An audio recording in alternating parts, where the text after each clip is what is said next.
You're watching ABC 7 News at 7. Justice Kennedy's retirement makes the issue of Senate control one of the vital issues of our time. Justice Kennedy's retirement will tip the scales of the High Court in ways celebrated by the right and devastating to the left. What it means to you. Good evening, everyone. I'm Alan Cohen, and welcome to ABC 7 at 7. We'll talk about the week in Washington in just a moment, but first, our top stories at 7. One of the journalists gunned down yesterday at a Maryland newspaper used to work right here on the Suncoast. Rob Hyacin, an editor killed at the Capital Gazette, used to work as a reporter for a radio station in Sarasota during the late 1970s. We caught up with former WQSA news director Ralph Giannotti, who worked with him. When I heard that Rob was one of the victims, it was like I got hit with a ton of bricks. I was absolutely shocked. I'm still coming to grips with it.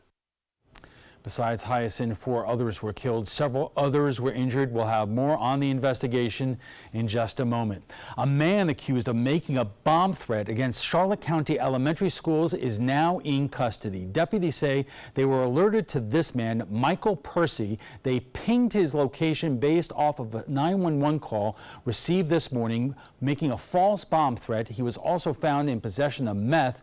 He will be held on no bond. 5 people are facing drug charges after an investigation in Sarasota County.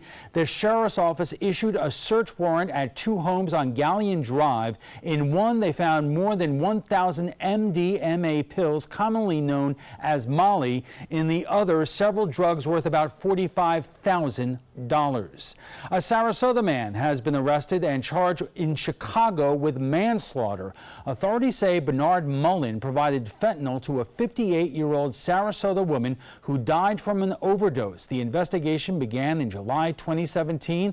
An investigation revealed text messages from Mullen on one of the victim's cell phones. He will soon be extradited back to Sarasota County to face charges. Holmes Beach Police is partnering with business owners to keep the city safe under a new program called Project Rascal. If a crime happens, police officers will be able to identify which surveillance cameras are available and request video footage for investigations. It is a voluntary program. It's the busiest boating weekend of the year in Sarasota, which means more Marine Patrol units. Not only is the Sarasota Powerboat Grand Prix in town, today also kicks off Operation Dry Water, a national campaign to bring awareness to boating under the influence. Typically, there is 1 or 2 Marine Patrol officers patrolling the city, but this weekend there will be 5 officers on the water from SPD alone, then an additional 10 agencies helping enforce the law. The hope is that people won't do it. They'll make smarter choices, get designated drivers. It really is about prevention and saving lives. That's why they do it, so what a great weekend to have it. If you are caught driving a boat under the influence, officers will take you to land and begin a DUI investigation. If you get a DUI, you will get a $500 fine and be arrested. A federal program that pays for hotel rooms for hurricane victims is coming to an end. FEMA's Transitional Sheltering Assistance Program ends July 1st. The program that's paying for hotel rooms has already been extended 7 times. The agency says assistance will remain available for those who need it, and there will be other options for those who can't afford to leave federal assistance altogether on the 1st. Tonight, Mote Marine Laboratory is launching a series of new studies to help control red tide. Scientists say they may have already found the solution to red tide in smaller concentrations. Underneath all of these organisms is a PVC pipe molded into a cube used to attract filter feeders. Mote says these organisms are known to filter red tide, and it expects using similar strategy to affect residential canals with high red tide levels. That's a big place where we're trying to move to, is trying to get better at predicting and forecasting. When are we going to have a bloom and where? That's extremely useful. That can help protect people and resources. Also has launched a new app that allows beachgoers to mark whether or not they are seeing effects of red tide. It will help MOAT to determine whether these blooms are the strongest. Now let's head over to ABC 7's chief meteorologist Bob Harrigan with the first alert forecast. Bob. You know, Sarasota Bay Watch is doing a nice program too. They're trying to get clams established back here in the bay. They also eat red tide, so we're hoping that is a success. Get a look at this. This is the latest from the FWC. 12 samples have found background to medium concentrations of red tide in Sarasota. Now that number is still higher than we'd like, but it's lower than we've seen. And the good news is that it is patchy. Notice the reds, the deep reds down here. That's over 1 million cells per liter, and that's being found in Boca Grande, and that's obviously killing a lot more fish down there and bigger species of fish as well. I know we saw a couple of Goliath grouper wash ashore up there in Boca Grande. What we're looking at now is dissipating showers near the coast and firing up inland this evening. You can see a little bit of activity, but they're not sticking around all that long. If you have any evening plans outdoors, should not be a big factor. Maybe you'll run into a sprinkler or two, but for the most part, no rough weather anticipated, at least for the next several hours. I do believe we'll see some redevelopment here in the Gulf later on tonight and into the early morning hours. That light rain now just offshore of Osprey, and you can see a little bit along I-75 south of Clark Road. Some big storms, though, down to our south, and they're going to stay there for the time being. But as I said, we'll see some redevelopment later on tonight. We'll have more coming up a little bit later. Alan? Bob, thank you. Authorities are releasing new details about the shooting inside the Maryland newsroom. The suspect remains behind bars. Authorities saying he is not cooperating and revealed he had a history with the paper and used a pump-action shotgun to kill 5 people. ABC's Janae Norman reports. New details about the gunman, armed with a shotgun and smoke grenades, who authorities say targeted a newsroom. We brought to the judge's attention the evidence that suggested a coordinated attack, the barricading of a back door, and the use of a tactical approach and hunting down and shooting the innocent victims in this case. The suspect, 38-year-old Jared Ramos, killing 5 people, all who worked for the Capital Gazette newspaper. The victims, Wendy Winters, a special publication editor, editorial page editor Gerald Fishman, sports reporter John McNamara, sales assistant Rebecca Smith, and editor and columnist Rob Hyacin. This was a targeted attack. Ramos sued the paper for defamation in 2012 after the Gazette reported on his guilty plea in a stalking case in 2011. The lawsuit was dismissed, but a retired editor for the Gazette says for years Ramos made threats against the paper on social media. We had actually contacted the police to pursue one particular comment in which he wished me dead. Police revealing those threats continued until as recently as Thursday, and they'd investigated Ramos before. In May of 2013, we did have a situation where online threatening comments were made. We had a detective assigned to investigate it. At this point, investigators say Ramos is still not cooperating or helping provide answers to any of the questions still surrounding the shooting. He's being held behind bars without bond, a judge saying he finds Ramos to be a danger to the community. Janae Norman, ABC News, Annapolis, Maryland. Coming up, he not only teaches political science, he's run for office too, and the man who is the brains of the Sarasota Republican Party and a longtime Tampa Bay political reporter at the roundtable we call the Trapezoid.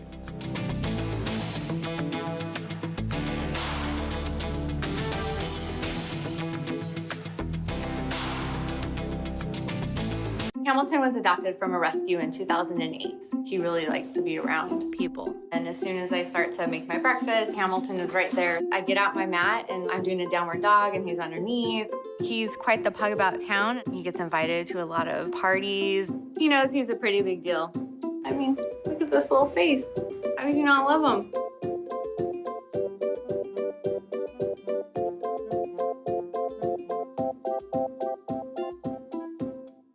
There's nothing like this trail in Alabama. It just goes from the northern part of the state to the southern part of the state.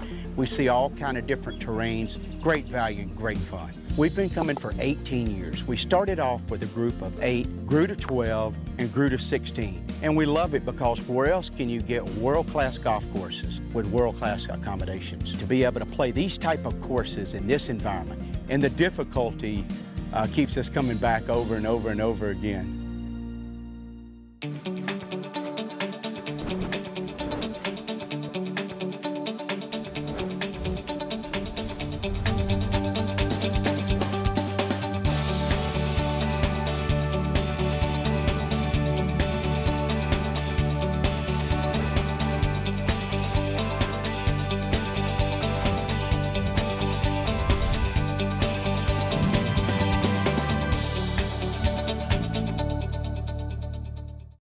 Our nation's servicemen and women show great courage and leadership, both on and off the battlefield. When they transition to civilian life, they can apply the skills and values they learned in the military to the workplace. That's why the Coalition to Salute America's Heroes is urging employers everywhere to be smart, bet on a vet. Hiring a veteran is also a great way to show your appreciation for them. To learn more, call 1-888-44-SALUTE. At Boys and Girls Clubs, it's not just about trying new things. Tanya, come here. Learning the right steps. 2, 3, 4. Or making contact. It's not just about exploring the future.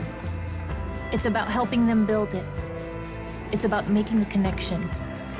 It's about proving every kid and teen who enters our doors has what it takes. Great futures start here. We're losing exotic animals on a daily basis, and the ones that we have in captivity are really the ambassadors for their wild counterparts. I'm Clayton Rozier from the Big Cat Habitat and Gulf Coast Sanctuary, housing over 150 exotic animals that needed a great home. And if you love animals, please help them. Do it locally. Support your local no-kill shelters, your local wild animal sanctuaries. Make a difference where you can. Welcome back. This was bound to happen. 5 journalists at a Maryland newspaper shot dead, allegedly by a disturbed man who had a beef with the newspaper. The paper covered a criminal harassment case against him. He sued for defamation and it was tossed out. It was what it was.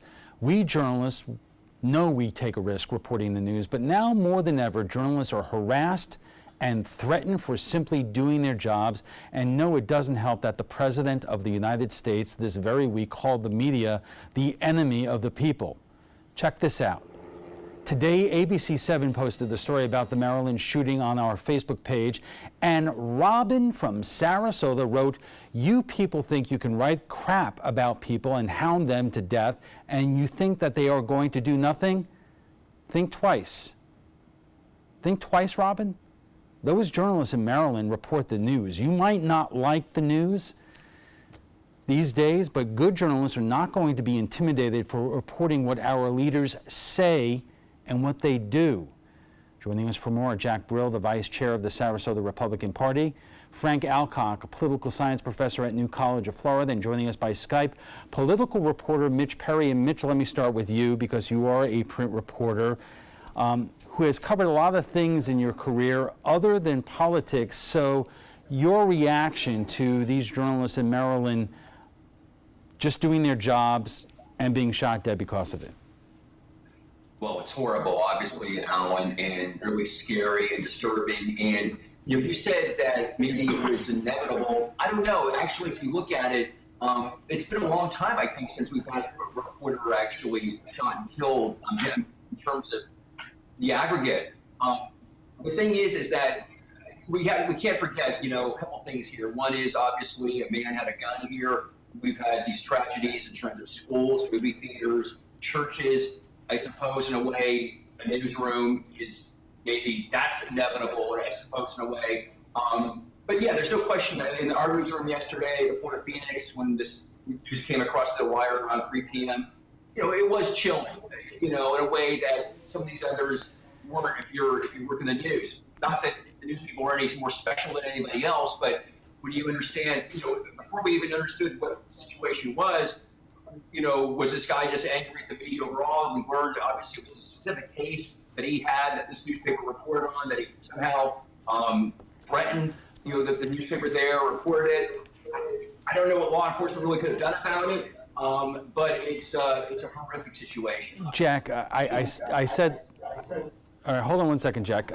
Mitch, Jack, I said from the outset, this was about that newspaper and his beef. But as I mentioned at the outset, we are living in a time when we're learning and are, from the top, do not trust journalists doing their jobs. The president has said that. He told Leslie Stahl of CBS, at some point back, he does this so when they report negative things about him, it's not believed. And all this, does it not create an environment where things can happen? It can. Number one, nobody should die in their workplace. Number two, we have the freedom of speech and the freedom of journalism. You may not agree with what is written, but my main thought when I heard the thing that Robin just wrote, I want us to move this interview to another building where she doesn't know where the studio is. So, but Frank, we get email, we get Facebook postings like that all the time around here, and you know they could be supporters of one party, they could be supporters of the other party, but it's becoming more frequent. Yeah, there's an assault right now on the institution of journalism, and that is highly distressing. I do want to separate that, though, from this particular incident, because we do have another problem in this country, which is a variety of grievances from different directions. Mental health issues are a part of that, but the outcome tends to be resorting to mass gun violence and issues like that. In this particular instance, I'm not sure we could have a different president, and this wackadoodle might have had the same thing might have happened. So I'd be careful about linking the two, but both of these trends are disturbing. We are going to stay with this for a moment. Our conversation on the Week in Washington continues right after we get the check on the First Alert forecast with Chief Meteorologist Bob Harrigan. Bob. Hey, Alan, right now we're watching not much going on. There are some showers, light showers near the coast, but as far as we're concerned, we're not looking at anything too significant here along our immediate coastline. And this again is the Lakewood Ranch webcam showing a lot of clouds around earlier, and those clouds really didn't bring a lot of rainfall there, although it was heavier in places. Now, we are anticipating the showers to be back with us again tomorrow. They'll be hit or miss, and some of those could produce some locally heavy rainfall, but not everyone is going to get it. We do have a weak area of low pressure located to the north of us now. You kind of see it spinning right there. It's a line of low pressure, if you will, and that will continue to get close to us on Saturday. So our rain chances will be a little bit more elevated on Saturday, and we will see those showers and a few thunderstorms even in the morning, late morning, early afternoon near the coast. And then the main focus will be inland and along the east coast in the afternoon and evening, although there's still that chance to see a few in the Gulf of Mexico even at this hour tomorrow night. Well, you can see that heavier rain well off of Fort Myers now. There's a couple of cells starting to pop up into the portion of Manatee County, pushing off to the east right now. Not much, though, from Anna Maria southward all the way down to Inglewood. All is fairly quiet there. We have clouds, obviously, but not a lot of rain in that area. And Duet getting some heavier showers there. This one could generate some lightning here in the next 10-15 minutes, so keep an eye on that as it heads off toward the east. Elsewhere across the southeast, some bigger storms just west of Jacksonville right now, near that area of low pressure. Rainfall totals have been a little bit more so inland today, 1.4 inches there in central Sarasota County, 0.4 of an inch just east of I-75 near Clark Road. And Braden didn't get any rain today, so there it is. That's typical for this time of year. Your neighbor may get an inch and you may not get much at all. Now, as the evening planner goes, we're looking for cloudy skies and 78 by 11 o'clock. Now, there will be a few showers redeveloping after midnight tonight in the Gulf of Mexico. Right now, it's 82. Clouds are around, the heat index at 89, and the pressure 30.03 inches. The high today warmed to 87 degrees, a couple degrees below average. It's been above average all week long, but because of the clouds around, it stayed a little bit cooler. It wasn't cool this morning, though, at 80 degrees, 5 degrees above the average. As far as rainfall goes, we're below average, at least at the airport. Inland areas in Sarasota and Manatee counties are above average, and that's been the trend as of all of June. Most of the west wind has brought the heavier rainfall inland. We are right now at 3.47 inches. We should be at 7 inches for the month. Well, here's tomorrow's forecast, and we'll take you through time. We'll have a mixture of sun and clouds in the morning and a chance for a few coastal showers. That will linger up until about noon, and then we'll have a little break, it looks like, and then more showers and storms developing later in the afternoon and evening on into Saturday. The heat index will still be high, but not the unbearable range that we saw earlier this week when it was 100 to 105. We'll be into the mid-90s, which we can deal with. Well, elsewhere across the U.S., on one of the big travel days, not much going on across the eastern two-thirds of the nation. There are some storms over the central and northern Rockies, but even that, not all that impressive at this point. And we are anticipating a pretty quiet day for Saturday, too, so good news on that front. For boaters tomorrow, and there'll be a lot of them, seas running less than 2 feet with a light chop on the bays and inland waters. The water temperature now at 86 degrees. UV index will be a little bit lower due to the increased cloud cover tomorrow for area beachgoers. Now, the extended forecast calling for temperatures to stay right around 90, a 60% chance for scattered storms tomorrow. And then a 40% chance on Sunday. Monday looks good, just a few isolated storms. July 4th, there may be some delays in the fireworks, but generally speaking, we'll have partly cloudy skies. Al will be back right after this. Stick around. The body, it is a work of art and a powerful ally in the fight against cancer. A new approach called immunotherapy works by helping our immune system correctly identify and eradicate many types of cancer cells. Speak with your doctor and visit su2c.org/immunotherapy to learn more. Your body might just be your greatest hope.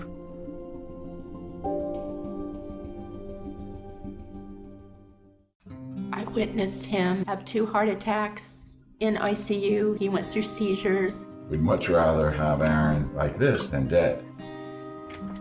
A lot of parents don't have that luxury. He can't talk. He can't walk. This is a condition Aaron will live with for the rest of his life because he abused prescription pills. Mind your meds. Learn more from the Partnership for Drug-Free Kids. Every week on Animal Outtakes, it's a new animal adventure. From swimming to playing tag and just hanging with your friends, it's paradise for a bear. We'll take you on a tour of Paradise Ranch. And this week's Animal Encounter introduces us to a freshwater crocodile that's one of the most endangered crocs found in the wild. Join us this week on ABC 7.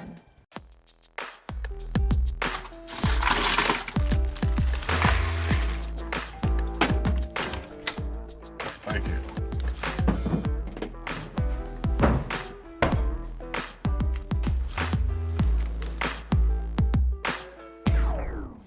You got a king? Go fish! In your face, in your face, in It only takes a moment to make a moment. Take time to be a dad today. Coast Guard, we are taking on water. The United States Coast Guard. They secure our ports and waterways, protect our environment, keep drugs away from our kids, and save lives. It's dangerous work. And in times of triumph or tragedy, the Coast Guard Foundation answers the call to support Coast Guard members and their families. Learn more at coastguardfoundation.org. Growing up, my mom was afraid of the water, something she did not want me to feel. So I enrolled Missy in swim lessons. It changed my life. Missy Franklin. And now you can do the same for someone that you love. There's nothing more precious than your child's well-being. So act now, before it's too late. Make us fly! I'm glad I did. Thanks, Mom. Visit usaswimmingfoundation.org to find, get, or give a swim lesson. Welcome back. We're discussing the week in Washington, and joining us for more are Jack Brill, the vice chair of the Sarasota Republican Party, Frank Alcock, a professor at New College, and joining us by Skype, political reporter Mitch Perry. And Mitch, I want you, I don't know if you saw the president's comments today, but he did make a statement about the Maryland shooting where he said that journalists should not be in fear of this kind of terrible shooting and danger while doing their jobs. But obviously this comes into the context in terms of a lot of other things he has said about the news media. And a lot of people watching this right now are saying you'll not give the president credit for even when he does something supportive. But I'm hoping a reporter like you could put that into context. Well, I think it was said properly in the earlier piece that we should not necessarily link the two incidents here. But there's no question that in our lifetime, nobody's been more critical of the media presidential-wise than Donald Trump. Richard Nixon had his issues certainly with the Washington Post and Watergate, but he never came to the level of rhetoric. But I think, it has to be measured in, perspective. Some people, reporters who covered Trump during the rallies, the campaign in 2016, talked about how he pointed to the reporters in the pen, and some people would look at the reporters there and threaten them. I went to a lot of Trump rallies in 2015, 16. I never felt really threatened at that point. But the rhetoric, like a lot of things Donald Trump says, is very negative, right? And I think it doesn't help things. Let's just put it that way. Frank, what a lot of folks are also talking about this week, in comparison, is the statements from California Congresswoman Maxine Waters, where she told the crowd that if you see a member of the Trump cabinet out, confront them, don't let them have any peace. And that has gotten a lot of criticism from the president and others. Compare that to the environment right now in terms of our political discourse. Yeah, well, I think Maxine Waters, the comments were extremely disturbing. It's just feeding a culture of incivility, which I think just erodes what we need to make our democracy work. It is in reaction to a president that has basically run his entire campaign on incivility, encouraging harassment. I'm not saying he encourages violence, but harassment. Maxine's, the senator, encouraged the same thing. I think it's a mistake. There were a few voices that spoke out against it. We have to move back from it. We just cannot be encouraging incivility. But Jack, why are we not surprised that this is happening? Whether Well, it's Maxine's been doing this stuff for a long time. Hold and on. she does have the right to do it, but she should also be held civilly and criminally responsible if somebody's hurt based on her statements. Shouldn't the president? We should all watch what we say and keep it in a civil manner. I mean, my question is, why are we surprised these things are happening? Because if you watch the 2016 campaign and the candidate Trump calling on people to get punched in the face, the crowds turning on journalists doing their jobs. Now Maxine Waters, people on the left doing that. What happened to Pam Bondi this week? Aren't these things all related to each other? And didn't they start somewhere? Well, they've started a long time ago. It's been accelerated in the last 2 years, 3 years. But Maxine Waters has been in Congress making statements like this against other folks for a long, long time, and it's been a progression with a group of folks that's is accelerated in the last couple of years. We need to think long and hard, and just the better parts of us have to step up. We just have to stop going down this tunnel.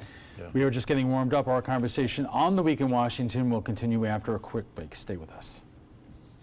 Well, even though we're not in the air.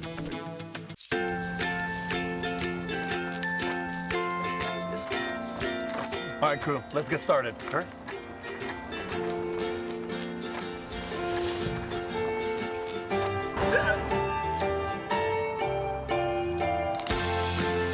Don't ignore the law. You must call 811 at least 2 to 3 days before any digging project so you can avoid hitting our essential buried utilities. For digging projects big or small, make the call to 811.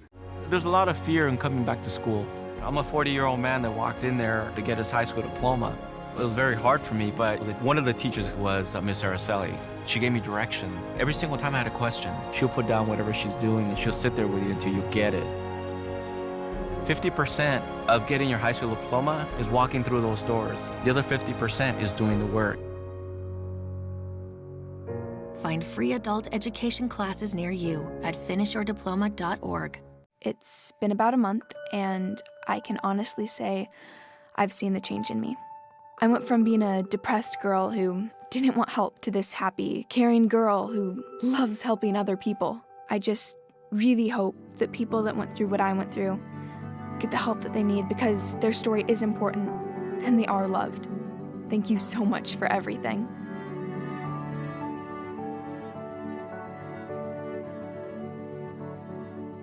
Mark Zupan, part of the U.S. Paralympic rugby team. In my game, movement is everything. I get frustrated when my move is blocked, especially when that guy has no right to be there, even just for a minute.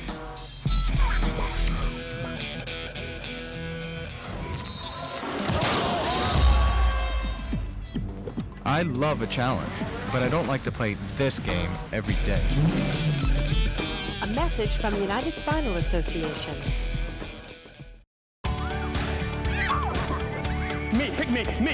Oh, come on, man.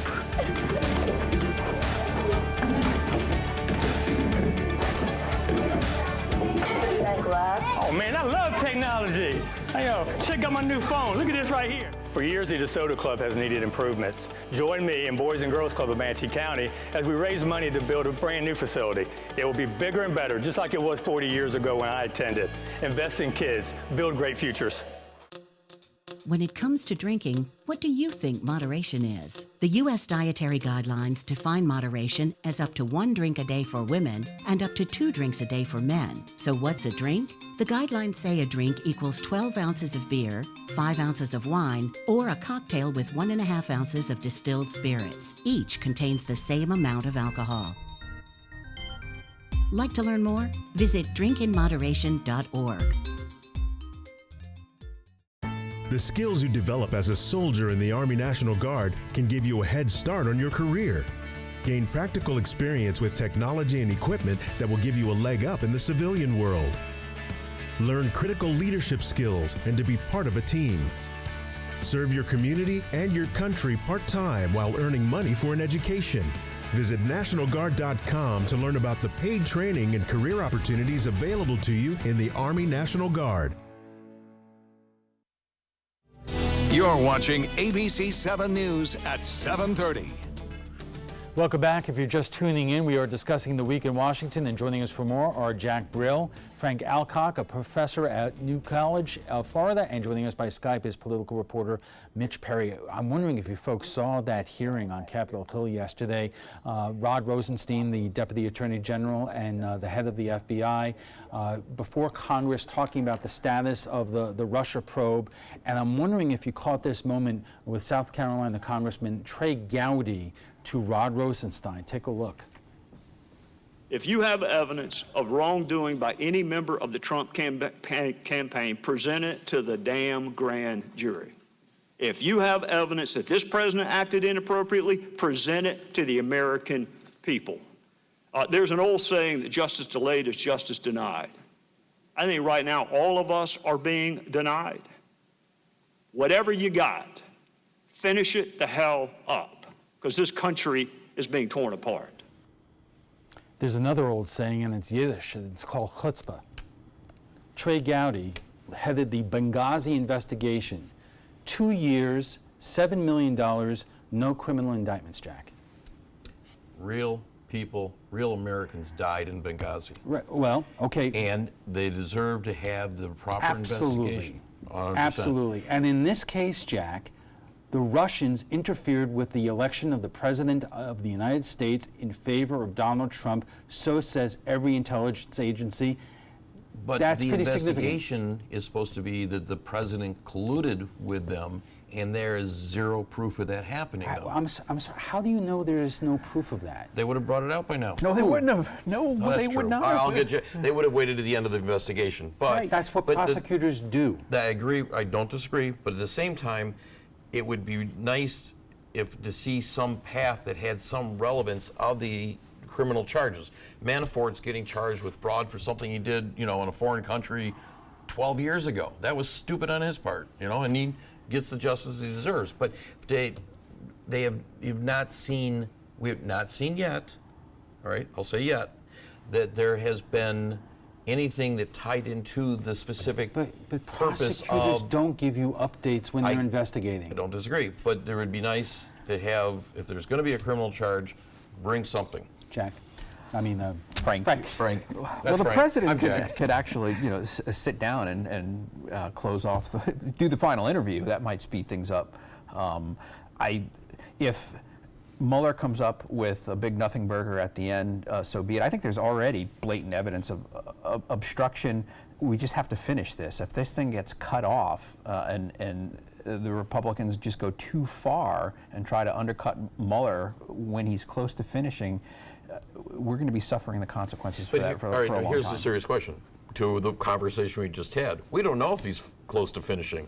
And you just said, let's finish up, and it's the same thing Trey Gowdy's saying, but at the same time, we don't know if this thing could drag on, like the Kenneth Starr investigation dragged on, God, what was that, 5 years, 6 years? I don't think that it will. No, I don't think that it will. I think end of 2018, early 2019. And it needs to end in 2018. I totally agree.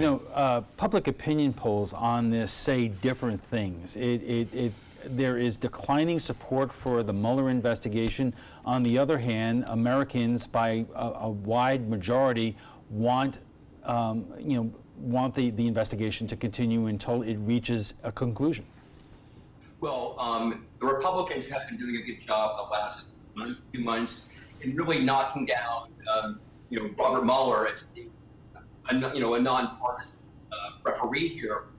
You keep on hearing about how many Democrats are on the staff Trump talks about all the time. Look, I think that it's only been a little over a year. I think it's longer, but Mueller, I believe, ran May, June of last year, so it seems longer. I get while people of all stripes want to find out what's going to go on here. And Robert Mueller, we trust him. I don't know if he's going to have a report before the congressional election this fall. I do think that I'm waiting to see. I don't really know what there's been some indictments, but I agree with that in terms of the president. I don't think is looking that bad at this thing so far, but the way he keeps on, criticizing and Mueller, makes me wonder. I think that, as we mentioned, Alan, the fact that Troy Gowdy is now getting all upset and he went even longer in his Benghazi investigation. I believe there were investigations at Benghazi there. So we've got this thing. Everybody's impatient about it. Yeah, everybody is. People want to see what's going to happen and move on. But yes, Ken Starr did take 4 years and $50 million. This is about $22 million right now. I get why everybody wants to find a result here. And I don't know. Because, right? I mean, you're preparing for the Mueller. So we do not know what type of evidence he got on Donald Trump. All right. Much. There are two other issues I want to get to tonight, and that is the big news this week about the retirement of Supreme Court Justice Anthony Kennedy and what it means to the balance of the Supreme Court. Jack, your reaction, because of what conservatives have hoped for decades, that if you get the majority on the Supreme Court, it means Roe versus Wade will be overturned at some stage. We don't know that at this point. It depends on who the president picks.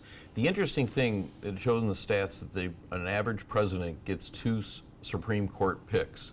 What's interesting about this is President Trump's getting 2 Supreme Court picks prior to the midterms. And that could be, that's where you're going to see, that's where you're going to see continued changes. Here's the big question to you. Long-term trends. Would the Democrats be justified in trying through whatever procedural way that they could to delay this vote until after the midterms to see what happens to the balance of power in the Congress? Because, after all, the Republicans did not allow President Obama's pick to even get a vote, even though there was more than or just about a year left in the Obama presidency. Difference. Midterms with a term that's got 2.5 years left or the term versus the end of the term and where there's a presidential election. Frank? If they had a standard procedural tool at their disposal to do what the Republicans did, I think that they would be justified. I don't think that they do. I don't know what, besides really extreme measures that might hurt them politically. I think the best play for the Democrats here is to wait and see if the president makes a mistake by not vetting somebody appropriately or picking somebody too extreme. If he does, then there's going to be a lot of pressure on Senator Murkowski of Alaska, Senator Collins of Maine, and then Senator Flake of Arizona for a little bit different reasons. It's possible that the president could slip up, make a mistake, and you might not get a vote before the November elections. Okay, lightning round, Mitch. Let's keep this one short, but did you watch the Republican gubernatorial debate?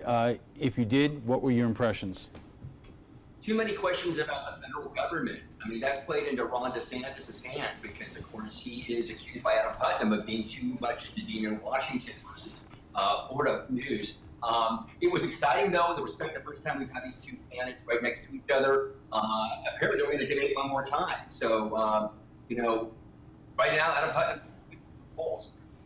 But Jack, DeSantis has the president's endorsement, and even though DeSantis is trailing Adam Putnam in the polls significantly right now, what happens if the president comes down here and starts campaigning for him? Well, it'll probably help him out in that respect. But I was at the debate last night, and I was sitting in the front section, and it was very interesting. Here we are have a debate of two of the people that'll probably, one of them will be the next governor of the state of Florida. Well, but maybe. But at the same time, if they were both running for Congress, Fox News questions were great. It sounded more like a congressional federal seat versus state. And twice, Adam Putnam tried to say, hey, I don't want to talk about St. Petersburg. The St. Petersburg I want to talk about is in Pinellas County. Frank, real quick. DeSantis has the president's endorsement. Fox has the president's back. We watched a debate last night. Fox was totally in the tank for DeSantis. That had very little to do with the state of Florida. That was like a federal government, and it was meant to highlight DeSantis' strengths. So I think Fox did themselves a disservice last night. Okay, we have to take a quick break, and we'll be back for final thoughts when we return. Stay with us. Dear parents, it's time for a pop quiz. What's the best kind of play for kids? Play that makes us think? Or helps us pretend? Or teaches us rules? Or to be creative? Actually, every kind of play is important because different kinds of play give us different kinds of skills. Help us mix up the ways we play. Okay, class dismissed. Now go play. There was this big bruise on my friend's face. I didn't want to see it. I didn't want to think her own nephew could have hit her. I didn't want to see it. My mother's bank account was emptied, and a caregiver had taken control of it. I didn't want to see it. My father's refrigerator, there was hardly anything in it. That's unusual for him. It's tough to see that a senior citizen is being abused, physically, emotionally, sexually, or financially. Elder abuse is a crime. So see the signs. Stop the crimes. This is your brain. This is drugs. This is your brain on drugs. Any questions? Yeah, I have questions. Prescription drugs aren't as bad as street drugs, right? Weed's legal, isn't it? Drinking is worse than smoking weed.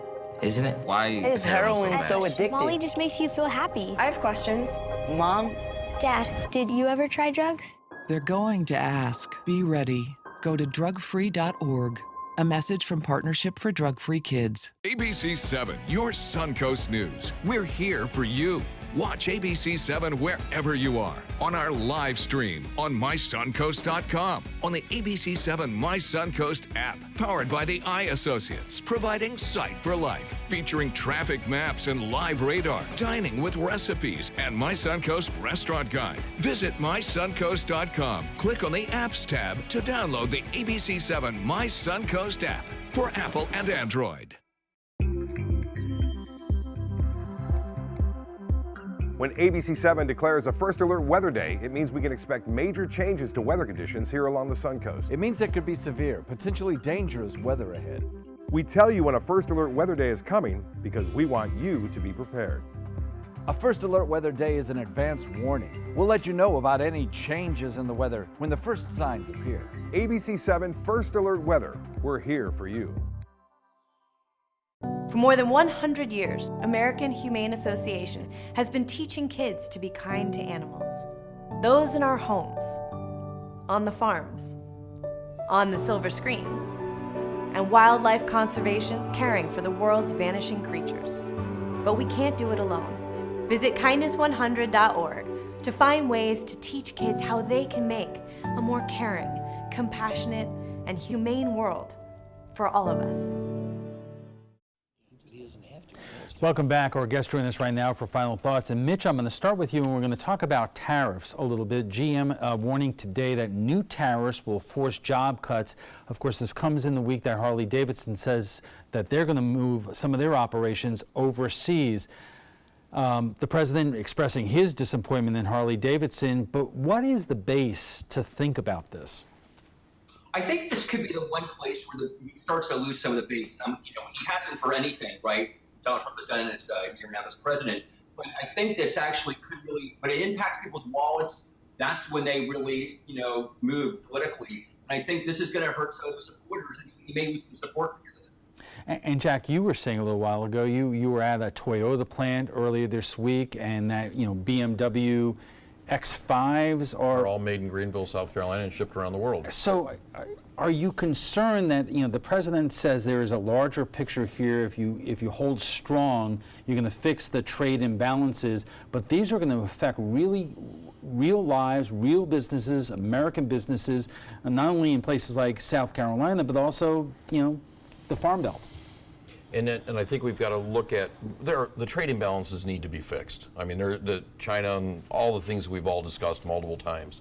But the question is, where do you do it? Because we have got, just because, say, Toyota and Lexus is headquartered in Japan, where they've got 100,000 employees in the United States, plus you have 20 supplier corporations with employees around each automotive manufacturing plant, you're talking a lot of jobs. So we've got to figure out a way to get rid of this trade imbalance, but how do we do it without affecting all the industries? And Frank, a word today that the president at least is thinking about, talking about leaving the World Trade Organization? At the end of World War II, which we won due to the greatest generation, we were the most powerful nation on this planet, and we set up a liberal world order that works to our advantage. And both Republicans and Democrats have understood that for the last 70 years. There's certainly things that can be fixed and need to be fixed and tweaked in a variety of our trade agreements, and some minor issues in institutions. But by and large, the president doesn't get it. He doesn't respect these institutions, and he's trying to tear them down. And I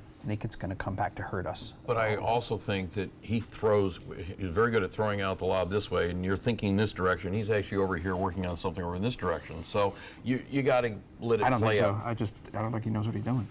Well, I'm planning and hoping that everything will continue to go on in the right direction, and we'll get through all this and get the imbalances and get the organizations the way we want them.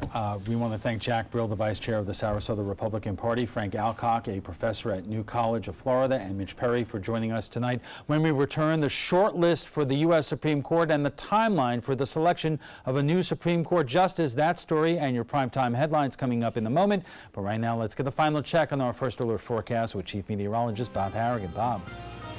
Good evening, everyone. We had some clouds around most of the day, some showers occasionally, and some isolated thunderstorms. And tonight, we have just some light rainfall around. This is taking you through time at 6:30. We had a little bit of shower activity out there, and then it kind of faded away. We even have a little bit of a break in some of the clouds tonight, and may get a glimmer of a ray or two breaking through as it sets, and looks like things will stay relatively calm out there along the coast, at least for the next several hours. And then I think a redevelopment of some storms possibly in the Gulf of Mexico after midnight, and then again right around sunrise. You can see this storm in particular did blow up, and now it's weakening near Duet. Earlier it had produced some lightning strikes, just a couple just north of Bethany, and now in Duet and just south of Duet, some light rainfall lingering there. Again, pushing off to the east at around 10 to 15 miles an hour. A large area of rain down south here. In near just off of Fort Myers and Marco Island and Naples, all this kind of just sticking around down to our south. It's not going to have a big impact here. Futurecast, I'm going to take you through time here and show you what's going on as far as the rainfall goes. So we may see some redevelopment later on, and there's that little low spinning around. You can kind of see it rotating there, and that brings us a few showers in the morning along the coast. Some of that could be heavy at times, and then it kind of shoots inland during the 1 o'clock hour. You see it there. That low spins off to the north. On Sunday, it gets further away from us, so less of a chance of rain on Sunday. We're looking for more clouds and sun on Saturday, and then I think a little bit more sunshine for us on Sunday. And that's good news because we are going to see the big races, the big boys taking off as far as the race goes, but there'll still be some rain around because of this area of low pressure nearby, but not as close as it will be on Saturday. So look for a few showers even on into Sunday. Well, this is it. Well, again, the same kind of situation taking place right there as that low tracks off to the northwest. Current conditions, we have a few clouds around. It's 82 and the humidity at 79%. Winds are light out of the north-northwest and makes for a pleasant evening right now. And as far as temperatures go, up and down the coast, things are pretty comfortable, low 80s all across from Waterleaf to the Meadows, all the way to Laurel Oak, and 81 down Osprey, and 80 in Northport, Plantation, 79, Inglewood at 81, and Venice, you're at 82 degrees. Nationally, there's not much going on really to talk about over the eastern two-thirds of the nation except for the heat, and it is hot across the central U.S. Temperatures already starting to soar into the upper 90s in some cases, and there are some severe weather reports now in Texas and western portions of Kansas tonight. Get a look at these current temps. 94 in Kansas City, 97 in Minneapolis, 88 in Cleveland now, but this is a current temperature, 102 in Phoenix. Take you to the forecast highs tomorrow, and we're talking hotter in Detroit, in Toronto, and even in Boston than it will be here in Sarasota. You have to go south to get cool. Right here along the west coast, 85 for a high in downtown Sarasota, 100 degrees in Dallas. So let's check the forecast then for boaters tomorrow. South winds at 10 knots, light chop on the bays and inland waters. Water temperature is at 86 degrees, and the forecast then calling for a 60% chance for rain on Saturday. Sunday looks good, 40% chance for scattered storms. Could see some along the coast in the morning.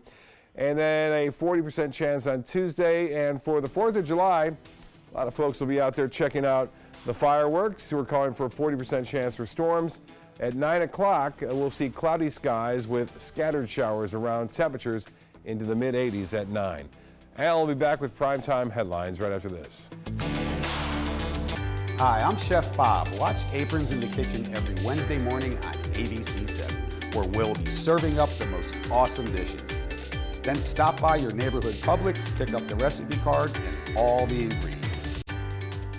Choral Artists of Sarasota presents Patriotic Spectacular July 4th, 4:30 p.m. at First Church, Sarasota. Choral Artists of Sarasota's annual Independence Day celebration features traditional patriotic favorites, plus a choral salute to the 100th anniversary of Leonard Bernstein and a tribute to Dr. Martin Luther King Jr. narrated by Nate Jacobs. Come for the concert and stay for the fireworks over Sarasota Bay. Tickets at choralartistsarasota.org or by calling 941-387-4900.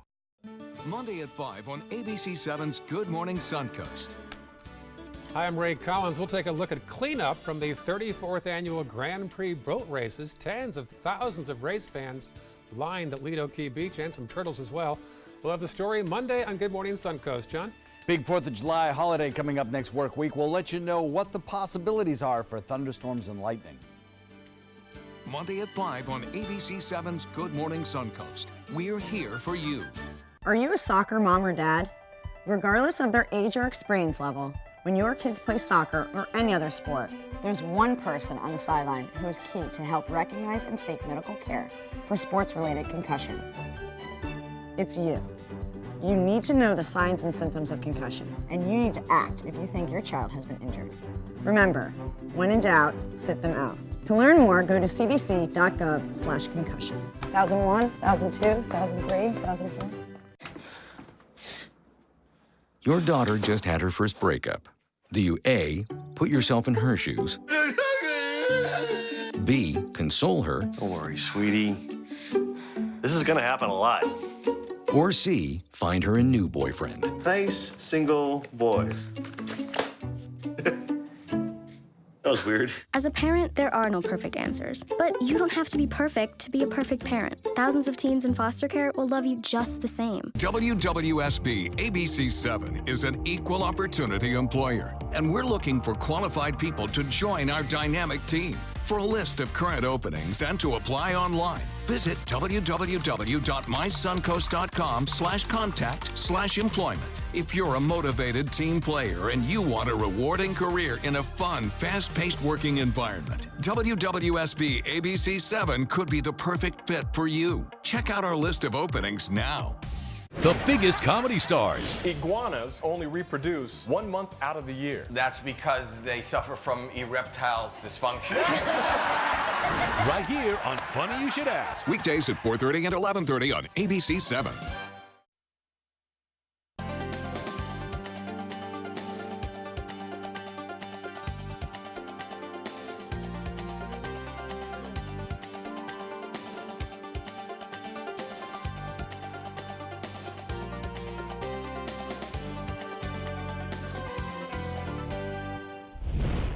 Checking primetime headlines with a short list of possible picks for the U.S. Supreme Court, ABC's Kevin Travers shows us an official nomination may only be a matter of days away.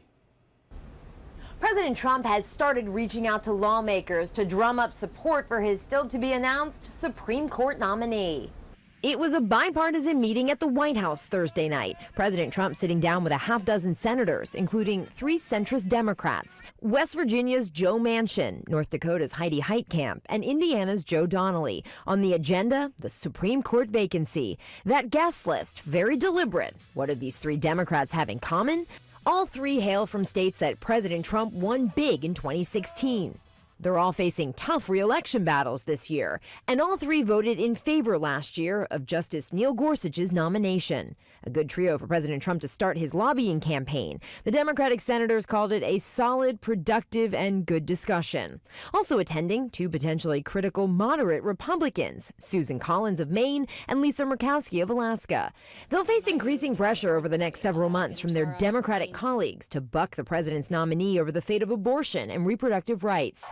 Mr. Trump this week has described this decision as one of the most important a president can make. We have to pick a great one. We have to pick one that's going to be there for 40 years, 45 years.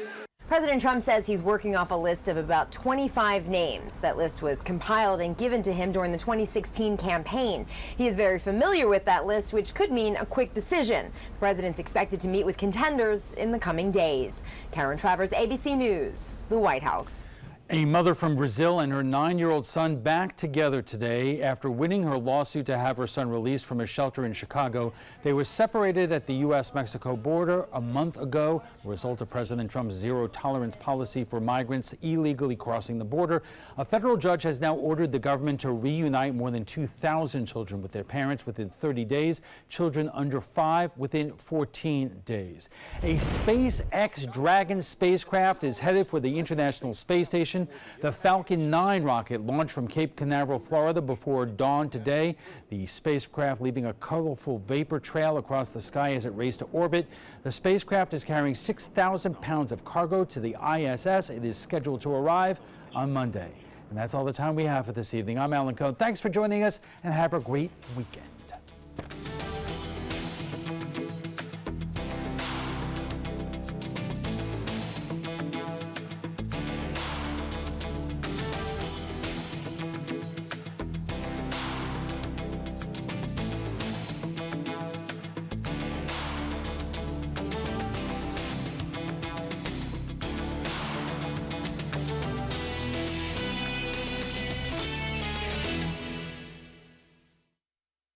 According to a new survey by U.S. News & World Report, 3 of Alabama's top 4 hotels and resorts are part of the Robert Trent Jones Golf Trail Resort Collection. The Grand Hotel Marriott Resort in Point Clear, the Battle House Renaissance Mobile Hotel and Spa, and the Renaissance Birmingham Ross Bridge Golf Resort and Spa.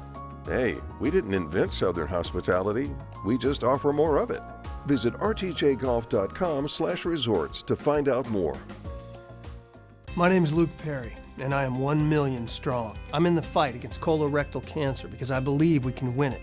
Colon and rectal cancers are the second leading cause of cancer deaths among men and women in the U.S. Colon cancer is preventable. Know the risk factors and make sure to get screened. There are simple, take-home options available. Take control of your health. Screening for colon cancer isn't embarrassing. It can be life-saving. To find out more about your options, visit fightcrc.org. The thought of my sons growing up without me inspired me to quit smoking. I talked to my doctors, and then I threw away all my cigarettes, ashtrays, and lighters. I started exercising instead of smoking. Letting my friends online know I was quitting kept me on track. Staying away from alcohol when I was first quitting was key. I kept on trying, learned something each time. Do whatever it takes. No matter how many times it takes. We did it. You can too. For free help, visit cdc.gov/tips. Find out first at 4 on the Suncoast with ABC 7 News at 4, premiering Monday, July 2nd. ABC 7 News at 4 starts with a detailed look at your first alert weather forecast to help you plan and prepare. We give you a fresh, fast-paced rundown of the day's top stories and videos, including breaking news, live updates, and traffic hotspots, all at a new, more convenient time. Find out first at 4, weekdays on ABC 7. Performing on stage takes mental and physical preparation. But one thing I never thought to prepare for was cervical cancer. 91% of cervical cancers are caused by the human papillomavirus, or HPV. The good news is there are vaccines that can protect you or your children from cancer. I survived my cancer, but you can stop cancer before it starts. Talk to your doctor and go to thinkaboutthelink.org to learn more. Check out My Suncoast Dining on mysuncoast.com for Chef Judy's favorite recipes, restaurant guide, and more. Go to mysuncoast.com/dining. Like ABC7 WWSB on Facebook.